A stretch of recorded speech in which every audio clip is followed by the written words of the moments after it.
A good day to everyone. My name is Elton Glenville Pinto, and the topic that I'm going to explain is IP traffic processing. So, IP security is executed on a packet by packet basis.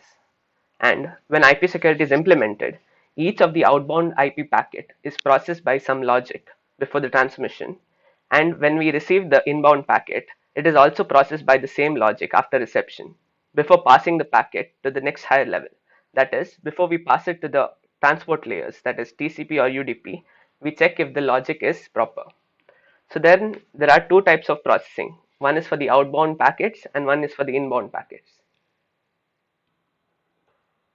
So processing model for outbound packets.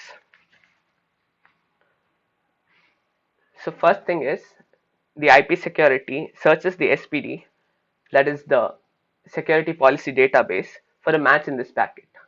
If there is no match found of this packet in the security policy database, the packet is discarded. If match is found, we check what type of policy is applied on that packet. If the policy is discard, then the packet is discarded. If the policy is bypass, that means further processing of the packet is not required and the packet is directly forwarded to the next layer. Now if the policy is protect, then we check for the security association database. And if there is no match found in the association database, we create a new association between the two sender and the receiver. So key exchange is performed and the required keys are set on both sides, and then again we check in the security association database. Now once the match is found, we process whether it's an authentication header or a encapsulating security payload. Depending on which type of security association is done, the processing is completed and then it is forwarded to the next layer, that is the TCP or the UDP. So the same steps are written here which I explained in the previous diagram. So then we have the inbound packets.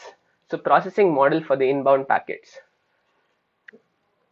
So once when we receive the inbound packet, we check what is the packet type, whether there is IP security implemented on that packet or whether it's not protected by any security.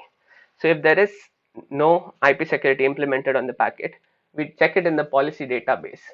And if the database policy is bypassed, then it is delivered to the next higher layer. And if it is any other policy, that is protected, discard, or if no match is found in the policy database, the packet is directly discarded. And now if IP security is implemented on that packet, we check it in the security association database, whether there is an association set between the receiver and the sender. So if there is no association between the two parties, then the packet is discarded. If a match is found, we check what type of security association is established between those two, sender and the receiver. So if it's an authentication header or an encapsulating security payload. Further processing is done based on the type of association and then the packet is delivered to the next layer. So the same thing is explained here.